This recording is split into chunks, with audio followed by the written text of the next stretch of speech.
1절에서 17절 말씀입니다. 마태복음은 이제 지난주에 잠깐 말씀드렸지만 우리가 성경 66권의 시작은 창세기로 시작되듯이 또 신약 성경은 마태복음으로 시작되죠. 그래서 마태복음에는 그런 비슷한 내용이 있어요. 창세기 1장 1절에 보면 대초에 하나님이 천지를 창조하시니라. 그리고 오늘 마태복음 1장 1절을 보면 아브라함과 다윗의 자손 예수 그리스도의 계보라 이렇게 나와 있는데, 이 계보라라는 뜻은 우리가 이제 이 말씀대로 보면 아브라함과 다윗의 자손 예수 그리스도의 족보라 이렇게 볼 수도 있잖아요, 그죠? 근데 이런 뜻도 물론 있어요. 그 뒤에 이제 쭉 이제 예수님 오기까지 이제 아브라함으로부터 예수님까지의 어떤 그런 조상들의 선조들에 대한 얘기가 쭉 나오잖아요, 그죠? 누가 누구를 갖고 이렇게 해서 아브라함의 후손이 누구다? 예수다. 그리고 중간에 뭐요? 다윗 왕의 후손이 누구다? 예수다. 그래서 여기 보면 아브라함과 다윗을 꼭 집어서 얘기했어요, 그죠? 지금 1장 1절에서는 아브라함과 예수님의 그 선조 중에 앞선 분 중에 아브라함 그리고 다윗을 딱 집어서 얘기했단 말이에요, 그죠? 이게 큰 의미가 있다고 보시면 되고, 그것은 이제 설명한 거죠, 그죠? 이렇게 쭉 이렇게 돼서 예수님이 이 땅에 오셨다 이런 뜻도 있는데, 여기서 말한 요 게보라이라는 것은 다른 말로 하면은 족보란 이런 뜻의 원래 의미가 아니에요. 그런 단어를 쓴 게 아니라 이것은 어떤 뭐 시작하다, 뭐 이렇게 잠깐만요. 이 세계, 이 계보라는 뜻은 어떤 창조 역사다 이런 뜻이 숨겨져 있는 거죠. 그런 뜻의 단어를 여기 쓴 거예요. 그러니까 어떻게 보면 창세기 1장 1절이랑 마태복음 1장 1절이랑 비슷한 뉘앙스를 풍기는 거죠, 그죠? 뭔 얘기를 하느냐? 이제 구약은 신약에서 말하는 성경에 의하면 결국은 성경에 의한 것을 이루신 분이 누구예요? 예수님이죠, 그죠? 그래서 구약에서 약속된 그 메시아가 신약의 누구다? 예수님이다라는 것을, 즉 메시아가 예수, 즉 오늘 제목처럼 메시아이신 예수. 그러니까 마태는 무엇을 여기서 얘기하고 싶은 것이냐면은, 예수님이, 마태가 예수님 알잖아요, 그죠? 같이 살았잖아요, 그죠? 예수님의 제자로서 같이 동행한 사람 중에 한 사람이잖아요, 마태가. 그러니까 이분이 사람인데 이분이 우리들이 그 성경에서, 옛날 성경에서 아브라함부터 쭉 이어진 그 계보에서 그 하나님께서 약속하신 그 메시아가 누구다?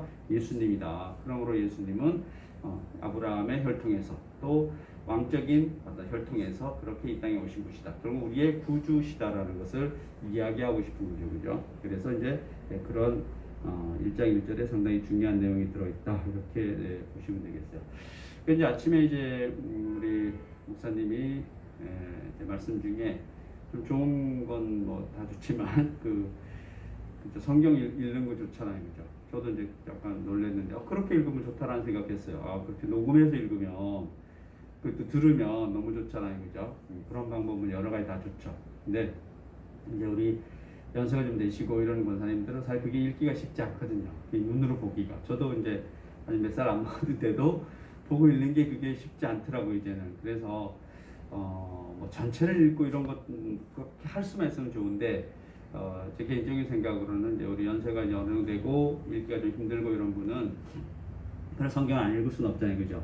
그래서 요즘은 오디오가 좋으니까 들어도 좋고, 들을 수 있으시면 들어도 좋고, 인터넷이, 그러니까 유튜브로 휴대폰이 되는 걸 갖고 있으면은 유튜브 들어가면 요즘 다 들려주는 거 있어요. 성경 들어도 좋고, 아니면 아까 읽는 게 좋은데, 저는 개인적으로 평소 좋아하는 성경 있잖아요. 66권 중에 좋아하는 구절이 있잖아요. 구절만 여러분이 계속 집중해서 봐도 좋고, 또 하나는 내가 좋아하는 성경이 있을 거란 말이에요. 저는 개인적으로 성경을 굳이 66권 중에 꼽으라면은, 제가 좋아한다? 제가 약간 중요하다라고 꼽으라면 저는 갈라디아서. 누가 나보고 성경을 보라 그러면 갈라디아서를 먼저 보죠. 그리고 아마 창세기를 보지 않을까. 그리고 다시 와서 마태복음 정도나 보지 않을까. 그렇죠. 그리고 나서 이제 그 다음에 이제 보면 되겠죠, 그죠? 똑같아요. 여러분도 좋아하는 성경이 있으면 그걸 봐요. 그게 뭐든지 간에. 그러나 이제 하나 중요한 건, 우리가 보통 성경 뭐 어떤 성경 좋아해 이러면 보통 사람들이 교회 좀 다닌 사람들은 잠언과 전도서가 좋지 이렇게 얘기해요. 잠언과 전도서가 좋다는 건 누구나 다 알아요. 그거는 예수 안 믿는 사람도 잠언과 전도서는 따로 봐요, 그 사람들. 왜냐하면 거기는 뭐 우리 흔히 말하는 한학적인 한학이라 그러나요? 옛날 우리 그 학문 중에 보면 뭐 명심보감 뭐 이런 거 있어요. 뭐 그 진짜 좋은 말들 많더라고요. 저는 이제 옛날 제가 근무하던 곳에 벽에 많이 붙어져 있어요. 명심보감에 좋은 글귀, 성경에 좋은 글귀, 불경에 좋은 글귀 이런 것들이 쭉 이제 벽에 이제 그 수용자들 보고 교화되라고. 그 명심보감 얘기도 진짜 좋단 말이야. 사실은 그 잠언과 전도서는 정말 좋은 말씀이죠. 말씀이 좋다는 얘기죠. 근데 그 말씀 안에서 우리는 말씀만 보면 안 되잖아요. 그 말만 그 안에서 그 말씀에서 예수님이 보여야 되는데 그게 쉽지 않거든요, 그죠? 그래서 그 말씀이 좋은 건 알겠는데 그 말씀을 좋아하시는 분들은 지금까지는 그냥 잠언과 전도서를 좋은 말씀으로 봤다라면은 여러분은 그런 분들은 예수 믿으면 갈라디아서나 로마서를 봐야 돼요. 로마서를 보고 로마서가 내게 되고 난 다음에 그 로마서를 통한 예수님의 눈으로 뭘 봐야 돼요? 창세기도 봐야 되고 그 우리 뭐 시편도 봐야 되고 전도서도 봐야 되고 또 그 재미있다는 아가서도 봐야 되고 이런 거죠, 그죠? 그냥 예수님 로마서의 기준 없이 예수님의 눈이 없이 창세기를 본다든지 뭐 아가서를 본다든지 전도서를 본다든지 시편을 본다든지 말씀은 좋은 걸 느낄지 몰라도 그 안에서 우리는 예수님을 발견하지 못한다라면 그 의미 없어요. 어떻게 보면 좋은 말씀은 많으니까. 그래서 우리 예수님 없이도 그 성경을 경전으로 받아들이는 데가 있어요, 없어요? 있잖아요. 유대인들은 예수님 없이도 그걸 모세오경이 경전이에요. 그죠? 이슬람도 마찬가지예요. 예수님 없이도 모세오경이 경전이고 그 사람들도 시편과 전도서와 잠언을 당연히 경전으로 가지고 있을 거 아니에요. 그죠? 그렇기 때문에 핵심은 뭐냐면 예수님이 핵심이기 때문에 우리가 이제 뭐 처음부터 끝까지 읽는 것도 당연히 좋다고 생각합니다. 그러나 이제 그게 안 되면은 내가 좋아하는 성경을 읽으세요. 내가 좋아하는 성경. 그리고 더 나이가 들면은 또 넓히는 게 아니라 뭐요? 더 좁혀서 또 내가 좋아하는 거. 그래 나중에 우리 천국 가는 그 장례식장 가면은 뭐 성경책 다 펴져 있잖아요, 그죠? 뭐가 펴져 있겠어요, 거기에? 평소 그분이 좋아하던 부분 딱 한 면. 나 어디 가서 성경책 2개 펴져 있는데 못 봤어요, 사실은. 딱 한 면만 펴놔. 그러면 뭐 그냥 펴놓은 사람도 있는지 모르지만 제가 생각에는 우리 부모님이 좋아하던 성경 그 어느 구절 하나를 딱 펴놨을 거란 말이에요, 그죠? 저는 그럼 나는 그럼 혹시나 그러면 뭘 펴놓을까? 제가 혹시 먼저 가면 여러분이 펴줘야 되잖아요, 그죠? 뭘 펴나 그럴까? 그냥 성경 두룩두룩 넘어가는 거 다 좋죠, 그죠? 그러나 저는 뭐 누가 뭐래도 창세기 1장 1절, 요한복음 3장 16절, 그리고 요한계시록 22장 21장 22절과 23절 속히 오시옵소서. 뭐 저는 그게 중요하다고 생각해요. 그래서 어느 구절이든 좋은데 창세기 1장 1절도 좀 좋다고 생각해요. 제 하나님이 천지를 창조하신 그 하나님이 나의 하나님이시고 그분이 요한복음 3장 16절에서 이 땅에 오셔서 우리를 구원하시고 그분이 다시 속히 온다 그랬으니까 나는 오실 그 예수님을 바라보고 갈 수 있으니까 얼마나 좋겠어요, 그죠? 그래서 여러분들도 그렇게 좋다라고 생각해요. 나이가 들고 눈이 침침해질수록 쭉 펴서 이제 외우면 좋죠, 그죠? 그래서 그게 구절에 속해 있는 것, 갈라디아서를 쭉 한 권 보시면 돼요.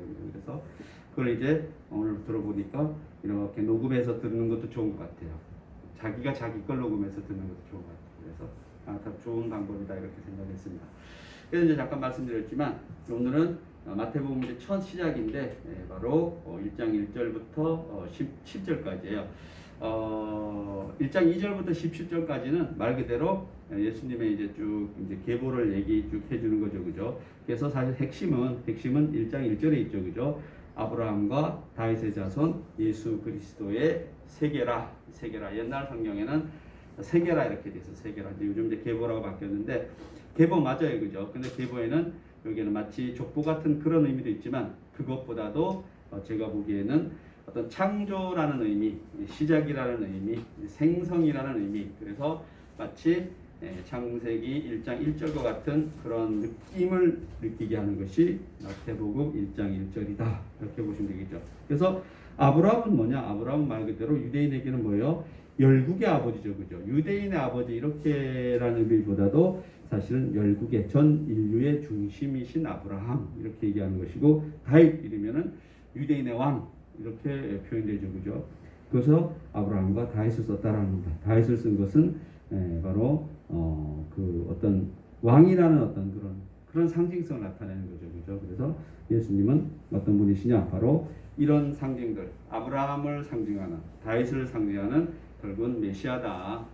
이분들이 이분들을 통해서 구약을 통해서 약속한 그런 메시아다라고 얘기하는 겁니다. 그러니까 예수님의 상징을 보여 제사장적인 신분과 왕적인 신분과 선지자적인 신분을 얘기하는데, 그러니까 제사장적인 신분, 왕적인 신분, 선지자적인 신분은 뭐 우리 어느 민족이든지 비슷한 걸 다 갖고 있지만 유대인들에게는 그 세 가지 신분이 상당히 중요했던 거예요, 그죠? 그래서 바로 제사장 중요하잖아요, 그죠? 그다음 왕 중요하죠, 선지자 중요하죠, 그죠?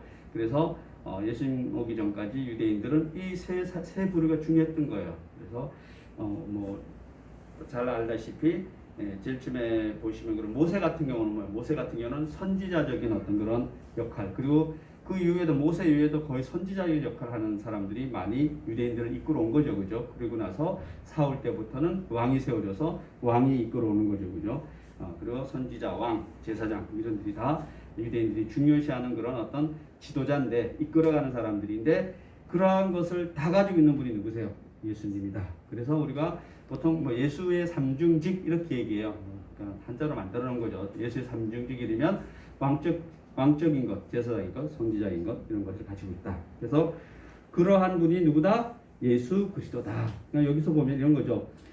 일단 예수 오기 전까지 뭐예요? 아브라함의 자손, 다윗의 자손, 그리고 그런 분 중에 메시아가 올 것이다 이렇게 얘기하는데, 이제 그분이 누구다? 예수라고 쿡 집어 얘기하는 겁니다. 특히 여기 예수 누구? 나사렛 예수. 예수라는 사람이 무지 많아요. 예수님 시대에는 뭐 철수 이런 거죠, 그죠? 그래서 나사렛에서 태어난 그 예수, 아버지가 목수인 그 예수 이렇게 얘기하는 겁니다. 그런 예수가 바로 누구다? 그리스도다, 메시아다 이런 것을 바로 마태복음 첫부터 시작한 이게 주제예요, 그죠? 처음부터 얘기하고 싶은 것이고 결국 끝까지 얘기하고 싶은 거예요. 마태는 그런 걸 얘기하고 싶은 겁니다.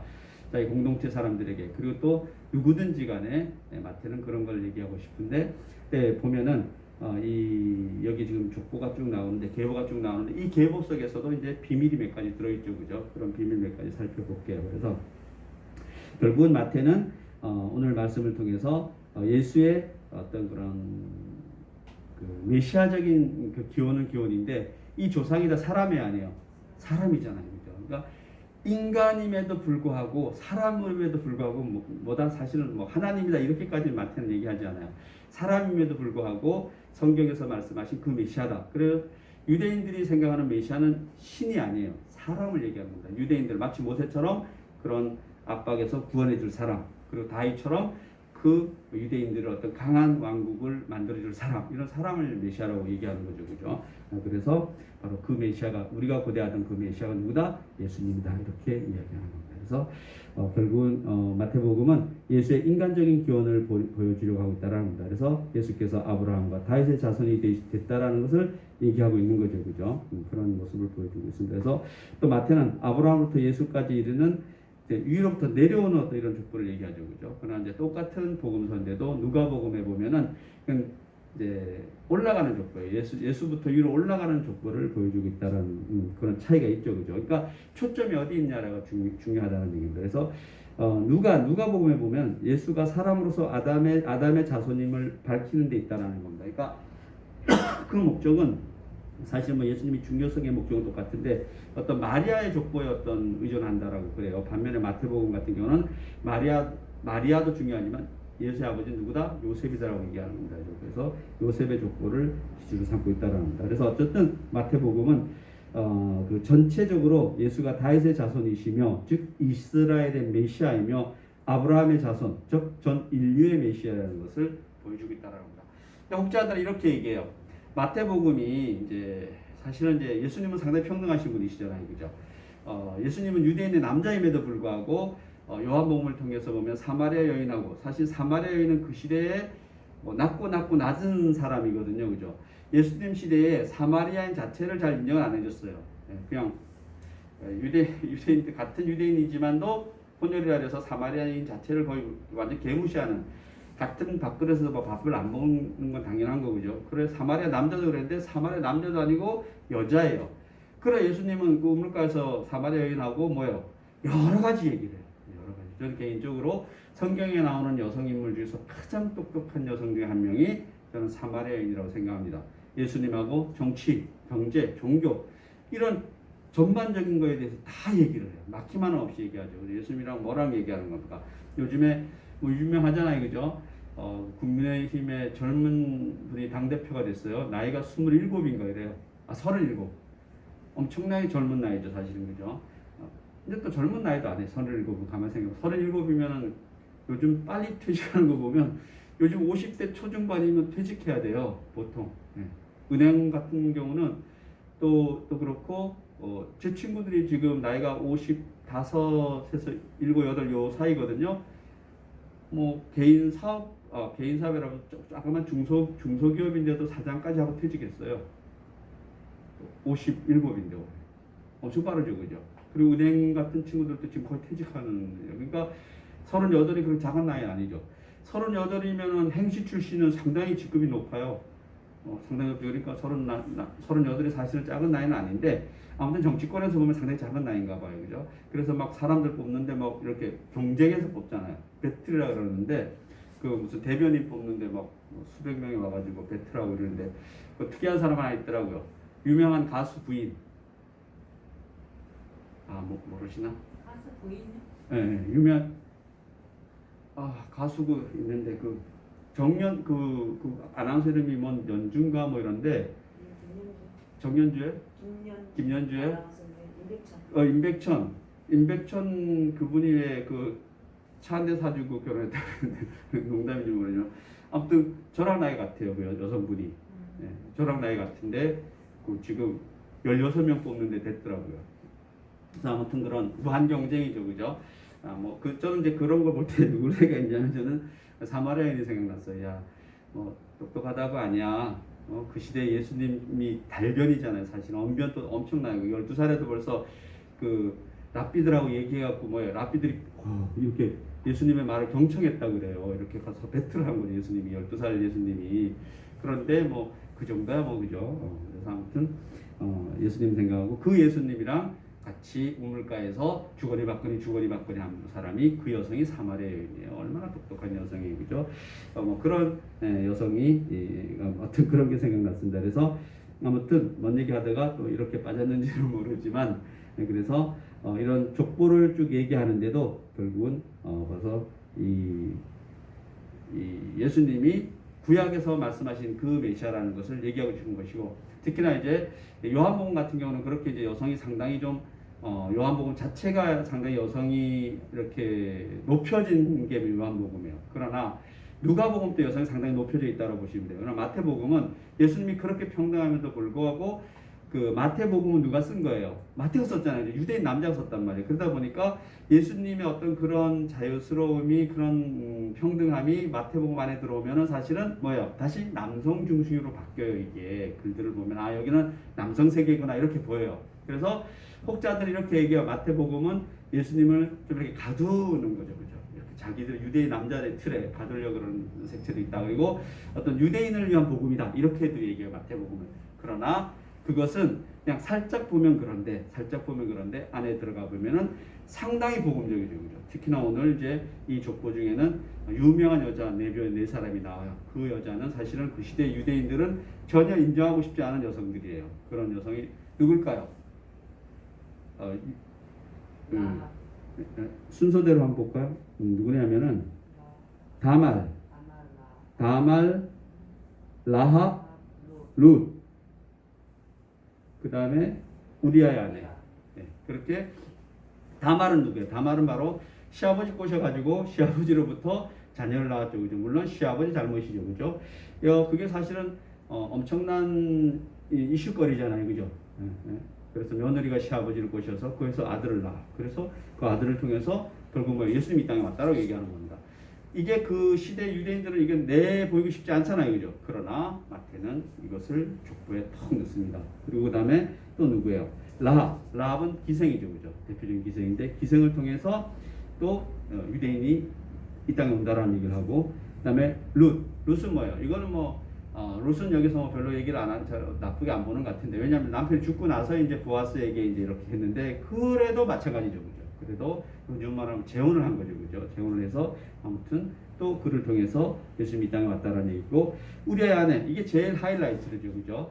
다윗이 자기 부하 장수의 아내를 뺏어서, 부하 장수 이름이 뭐예요? 우리아예요. 그 우리아의 아내 바세바라고 그러죠, 그죠? 그래 우리아의 아내에게서 누구를 낳아요? 솔로몬을 낳아요, 그죠? 그래서 이러한 이 여인들을 이렇게 부각시키는 이유가 뭘까라는 거죠. 그만큼 여러 가지 것도 이 얘기가 있는데, 아무튼지간에 그런 여성들이 예수님이 이 땅에 오는 유대인의 그 남성이주의 족보에 들어가 있다는 것은 대단한 것이라는 겁니다. 물론 여러 가지 설이 있지만 아마 그 중에 하나가 이런 거예요. 예수 어머니 마리아를 얘기해야 되잖아요. 근데 마리아가, 우리는 다 성령 하나님의 능력에 의해서 예수님이 이 땅에 태어났다라고 얘기하잖아요, 그죠? 그러나 그 시대의 현실은 그게 돼요, 안 돼요? 안 되는 거죠, 그죠? 그 부분을 일정 부분 정당화시키기 위해서 이렇게 얘기했다라는 그런 이야기가 있는데, 뭐 저는 일정 부분 그런 면이 있다라고 생각합니다.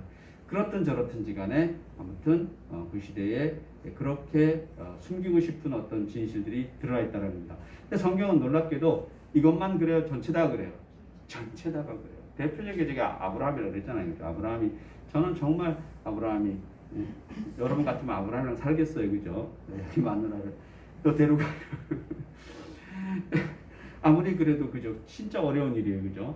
적어도 창세기에 보면은 아브라함이 두 번의 그런 일이 나오는데, 한 번은 하나님이 그 사라가 그 어떤 육체적인 그 몸을랑 잠자리를 하기 전에 구해줘요. 그럼 한 번은 아니에요. 한 번은 그 성경대로 본다라면은 그 사라가 몸을 우리를 더럽히죠, 그죠? 그럼에도 불구하고 어떤 그런 전체적인 흐름에서 그게 중요해 안 해요? 안 하죠, 그죠? 그건 우리의 삶이잖아요, 그죠? 만약 그런 삶이 중요하다라면, 그런 삶이 우리의 믿음과 하나님을 바라보는데 문제가 되거나 방해가 된다라면은, 그러면 성경은 어디도 볼 수가 없어요. 그러면 여러분 그 아브라함의 조카 롯이죠. 롯은 뭐예요? 딸 들어가고 결혼해가지고 잠자리 해가지고 모압 족속, 암모압 족속이 생기잖아요. 이게 말이 되는 얘기예요. 그러니까 그런 것들은 이 세상의 삶이잖아요, 그죠? 이 세상의 삶이 만약 그런 것이 하나하나가 우리의 믿음에 장악이 된다면, 그럼 우리 중에 우리 성경 보고 보고 성경에서 그런 것들은 다 죽어야 돼. 그럼 우리는 살아남을 사람이 여러분이 있겠습니까? 전 없어요. 100%도 없어요. 여러분, 내 마음에 나는 지금까지 살면서 남녀만 얘기할게. 나는 내 남편만 바라보고 살았어. 내 속에 난 다른 남자 한 번도 나는 잘생겼다고 생각해 본 적이 없어. 그러면 손 들어보세요. 이게 없잖아요, 그죠? 말이 안 되죠. 요즘에 임영웅이가 대세예요. 임영웅이 아세요? 임영웅이 좋아하시는 분이 계시고, 또 저는 충주 내려가다 한 분 계세요. 임영웅이 좋아하시는 분이. 아무튼 그런 사람들도 다 그런 마찬가지죠, 그죠? 옛날에 조용필이 좋아했던 사람들, 다 어떡할 거예요? 그 사람 누구 좋아했어요? 좋아해본 적이 없어? 하나님밖에 몰랐다고? 그런 거짓말 하지 마요. 그러니까 다 똑같은 거죠. 있을 수가 없는 얘기예요. 근데 성경이 얼마나 대단한 경전이에요, 그죠? 그런 것은 이 세상의 삶인 거죠, 그죠? 저는 그건 열심히 답해주는 거죠. 하나님 것은 하나님에게, 이 세상 것은 가이샤 것은 가이샤에게, 하나님 것은 하나님에게, 이 세상 것은 이 세상에, 너희 삶에서 필요한 것은 또 그대로 규칙이 있는 것이고 약속이 있는 것이고, 그것도 잘 지켜라 지키지 마라 지켜라. 그러나 가늠한 여자도 예수님께서 뭐요? 나도 너를 정죄하지 아니하겠다. 네가 한 그 일에는 내가 더 이상 얘기하지 않겠다. 그러나 앞으로 어떻게 해라? 죄짓지 마라. 앞으로는 내 안에서 뭐요? 내 안에서 뭐요? 내가 너희를 사랑한 같이 너희도 내 이웃을 사랑하라는 그런, 그게 거룩한 삶인 거예요. 우린 거룩한 것을 뭐 특별하다고 생각하는데, 제가 본 성경은 예수님의 말씀에 따른다면 내가 너희를 사랑한 같이 너희도 내 이웃을 사랑하라는, 그게 거룩한 삶인 거죠. 마태복음 이제 할 건데 5장에 나오는 산상설교처럼 그게 거룩한 삶 아니겠어요? 오리를 가져가면 심리를 같이 가지고, 뭐 속옷을 달라 그러면 겉옷을 주고, 이게 거룩한 삶이라고 그러잖아요. 그래서 이게 거룩한 삶인 것이지, 그 삶을 바라보는 것이지, 살다 보면 뭐예요? 지나가다가 깨구리도 밟을 수 있고, 또 연못에 돌멩이도 하나 던질 수 있고, 그래서 돌멩이 맞아 죽은 개구리를 어떻게 할 거예요, 우리가? 우리 모르잖아요, 그죠? 그래서 평소에 우리가 잘 하고 살아야 되지만, 다 여러분은, 또 혹은 저나 여러분이나 나를 통해서 누가 혹시 다친 사람이 있을까? 나를 통해서 누가 좀 뭐 이렇게 떨어진 사람이 혹시나 없을까? 사실 있는지 없는지 모르잖아요, 그죠? 난 하나도 없어. 제일 위험한 사람이에요, 그죠? 나는 아무리 해도 나는 죄 지은 게 하나도 없어. 그게 뭐예요? 제일 위험한 사람인 거죠, 그죠? 사실은 다 하나님이 도와주지 않으셨다라면 우리가 어떻게 하루라도 1분 1초라도 살아갈 수 있겠어요, 그죠? 그렇기 때문에 성경은 참으로 놀랍다 이런 모습을 다시 한번 우리에게 보여주고 있다라는 것입니다. 그래서 이제 보시면 이제 3장부터 쭉 얘기 나오는 게 이제 그런 얘기가 나옵니다. 바로 그 위대한 여성 4명, 그 4명을 가감없이 다 드러냈다라는 겁니다. 그것이 중요한 것이다 이렇게 얘기할 수 있겠습니다. 그 다음에 이제 6장에서 보면은 6절에서 보면은 다윗의 얘기가 나오는데 다윗 왕을 낳는다. 다윗을 낳고 이렇게 하잖아요. 또 뭐라 그래요? 다윗 왕을 낳고 왕이라고 툭 집어 얘기하죠, 그죠? 그만큼 뭐를 중요시하기 위해서 그리스도의 왕권을 중요시한 거죠, 그죠? 바로 그리스도의 왕권을 중요시했다 이렇게 보면 됩니다, 그죠? 그다음에 우리의 아내에게서 이렇게 하죠. 우리의 아내에게서 우리의 아내가 턱하니 나옵니다. 그래서 우리의 아내를 통해서 솔로몬을 낳고 그런 이야기를 볼 수가 있습니다. 그다음에 뭐 7절, 8절 넘어가고 9절, 10절도 넘어가고 11절 11절에 보면은 요시아는 여고냐와 그 형제를 낳으니라 뭐 이런 얘기가 나옵니다. 그리고 나서 12절 넘어가고 그다음 이제 16절 갈게요. 16절 한번 읽어보겠습니다. 시작. 야곱은 마리아의 남편 요셉을 낳으니 마리아에게서 그리스도와 칭하는 예수가 나시니라 이렇게 나옵니다. 마리아의 남편 요셉을 낳았다라는 겁니다. 야곱, 뭐 우리가 얘기하는 그 야곱이 아니에요. 창세기에 나오는 그 야곱이 아니라 이제 유대인들은 다 이름이 비슷비슷하죠, 그죠? 그래서 야곱은 마리아의 남편 요셉을 낳으니라. 그래서 마리아의 남편 요셉의 아버지는 야곱이겠죠, 그죠? 나오니 마리아에게서 그리고 여기 보면 그럼 어떻게 보면은 이렇게 되잖아요. 야곱이 요셉을 낳고 요셉이 예수를 낳고 이렇게 해야 되잖아요, 그죠? 그러나 뭐요? 요셉이 예수를 낳았다 그래요, 안 그래요? 안 그러잖아요, 그죠? 누가 낳아요? 마리아가 낳았다. 그래서 여기서 요셉이 배제돼 안 돼요, 배제돼, 그죠? 마치 앞에서 보면은 뭐예요? 우리의 아내에게서 누구를 낳고 이렇게 얘기하잖아요, 그죠? 우리 다윗이 솔로몬을 낳고 이렇게 하지 않잖아요, 그죠? 그 안 보세요? 다윗은 솔로몬을 낳고가 아니라 그 사이에 누가 있어요?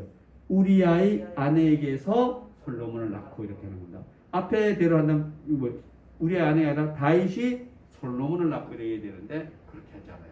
우리의 아내에게서 솔로몬을 낳고 이렇게 하는데 남자가 남자 낳고 남자 아버지가 아들 낳고 아버지가 아들 낳고 아버지가 이렇게 나가요. 이렇게 나가다가 이 중요한 여성 4개의 부분에서는 뭐야? 아버지가 아들을 낳고가 아니라 엄마가 아들을 낳고 이렇게 얘기하는 거죠, 그죠? 마찬가지로 거기에 연장선상에서 예수님도 아버지 요셉이 낳은 것이 아니라 엄마가 아들을 낳고 이런 것을 볼 때에는 뭔가 이 마태의 의도적인 게 보이죠, 그죠? 뭐의 정당성? 예수 그리스도의 탄생의 정당성, 다윗과 아브라함의 자녀, 후손이라는 그 정당성, 선지자의 후손, 그리고 또 뭐야? 왕의 후손 이런 거에 대해서 이야기하고 싶한다라고 볼 수가 있겠습니다. 그래서 마리아에게서 그리스도라 칭하는 예수가 나셨다. 그리고 이것도 이런 겁니다. 여기서 마리아에게서 그리스도 칭하는 예수가 나왔다. 마리아가 예수를 낳은 것이 아니라, 그럼 우리 이런 거 있어요. 여러분 중에 능동, 수동 들어본 거 있죠, 그죠? 만약에 능동으로 쓰였다라면은 마리아가 예수를 낳은 건데, 수동으로 쓰였다라면은 뭐예요? 예수님이 마리아를 통해서 태어난 겁니다. 여기 수동이에요, 이게. 그렇기 때문에 마리아의 의지를 통해서 예수님이 태어난 것이 아니라 누구의 의지를 통해서 예수가 태어난 거예요? 예수님의 의지를 통해서 예수님이 태어난 거예요. 그래서 수동태. 그래서 마리아가 예수를 낳은 것이 아니라 예수님이 태어난 거예요. 누구를 통해서? 마리아를 통해서. 그런 모습도 여기서 볼 수 있습니다. 그걸 신적 수동태가 이렇게 봅니다. 예수를 낳은 분이 결국 누구라는 얘기예요? 예수님 스스로, 즉 하나님이라는 거죠, 그죠? 하나님이라는 것을 이 단어 하나에서도 보여주는 겁니다. 그래서 성경은 어떻게 보면은 이게 그 간단하게 써진 것 같지만 절대 그렇지 않다라는 겁니다. 놀랍다는 거죠. 이런 게 사실은 뭐 의도했는지 아닌지 모르지만 그렇게 쓰여져 있다라는 겁니다. 다른 사람들은 모두 인간이 낳았지만, 그러니까 앞에서 낳고는 다 뭐예요? 그러면 그냥 능동태죠, 그죠? 그냥 능동태. 그냥 아버지가 아들 낳고 이러지만 여기에서는 뭐예요? 수동태로 쓰였다라는 것은 마리아가 예수를 낳은 것이 아니라 예수가 태어났다라고 얘기하는 겁니다. 결국은 하나님이 개입을 했다라 신적인 면을 보여주고 있다라는 겁니다. 이런 것이 성경의 매력입니다. 그래서 예수는 하나님이 직접 나오셨다 그리고 스스로 태어났다는 걸 얘기하는 겁니다. 이런 점에서 예수는 인성과 신성을 겸비하신 것이다.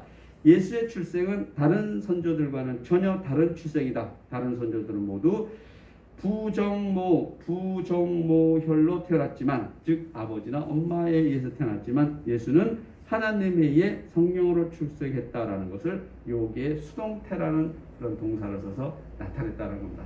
그래서 예수님은 인간에 의해서 이 땅에 왔지만, 그러나 물론 그것도 하나님의 우리도 하나님의 어떤 그런 그 태어나죠, 그죠? 그러나 그것과는 다르게 바로 아버지 남자를 개입하지 않고 성령님이 예수님의 탄생에 개입했다. 그래서 하나님의 아들이라는 것을 강조한다라고 이렇게 얘기했습니다. 이런 얘기가 여기 들어있다는 얘기입니다. 그다음 이제 마지막 갑니다. 17절 봐서 봅니다. 시작. 그런즉 모든 대수가 아브라함부터 다윗까지 연례되어 다윗부터 바벨론으로 사로잡혀갈 때까지 연례되어 바벨론으로 사로잡혀간 이후에 그리스도까지 연례되다. 자, 14. 이제 우리도 이제 이렇게 글쓰기라는 게 있어요. 글쓰기라는 게 있는데 뭐 옛날 우리 편지 쓸 때 보면은 아버님 전상서 뭐 이렇게 하고 기체 건강 우량 그리고 뭐 날씨는 어떠시 이런 게 있잖아요. 그런 식으로 여기도 보면 이제 글쓰기가 있는데 이런 글쓰기에 중요한 게 있고 숫자도 중요한 게 있는데 여기 유대인들은 14 이런 것이 좀 중요한 것 같아요. 그래서 여기 그런 얘기를 하는 겁니다. 모든 대수가 1대 2대 3대 얘기했는데 14대 끊어진 아브라함부터 다윗까지가 14대예요. 그리고 다윗부터 바벨론으로 포로 끌려기 전까지 14대고 바벨론 포로기부터 예수님 때가 14대예요. 그죠? 정확히 14대는 아니지만 그런 대수를 이 안에 뭐 이것도 아주 복잡해 안에 들어가면 복잡한데 아무튼 그런 어떤 형식을 맞춰서 예수님이 이 땅에 태어났다는 것을 강조한다는 얘기는 예수님의 태어남을 하면 뭐요? 정당성 그리고 그것도 뭐요? 구약에서 약속된 그분이 바로 누구다? 예수다. 그래서 오늘 제목과 똑같은 겁니다. 오늘 1장이 똑같습니다. 아브라함과 다윗의 자손 중에 우리를 구원하실 그 메시아의 계보다 그리스도의 계보다 라는데 누구의 이름을 다 같이 넣는 거예요? 예수. 그래서 결국은 예수님이 그날 어느 날 뭐요? 금나라 뚝딱에서 뿅 나타난 게 아니라 아주 옛날에 대초에 약속한 것처럼 그리고 특히나 여기가 믿음의 조상이라는 아브라함 때부터 구체적으로 약속된 그 그리스도 그 메시아가 바로 얼마 전에 십자가에 달려 죽으신 누구다? 예수가 바로 그 그리스도다. 그분이 나의 스승이다. 그 스승에 대해서 내가 이제 쫙 너희들에게 뭐 하겠다? 이야기하겠다 라고 얘기하는 게 마태복음의 시작입니다. 마치 여기에서 저는 태초에 하나님이 천지를 창조하시느니라 라는 그런 느낌을 강하게 받는다라고 이 연사 부주먹 불 끈지고 강력하게 외칩니다. 기도하시겠습니다. 하나님 너무나 감사합니다. 대체 하나님이 천지를 창조하시느니라 라는 그 창세기의 1장 1절의 선언처럼 오늘 마태복음 1장 1절에 아브라함과 다윗의 자손 예수 그리스도의 계보 즉 세계라라는 이 선언이 이 외침이 똑같이 느껴지는 이 감동을 주심을 너무나 감사합니다. 이제 마태복음 시작합니다. 이 마태복음을 통해서 창세기에 시작한 그 하나님이 이 속에서 예수 하나님으로 나타나심을 우리가 잘 보게 될 줄 믿고 그 보여진 예수님이 우리의 삶이 되게 하시옵소서. 감사드리며 예수님의 이름으로 기도드립니다. 아멘.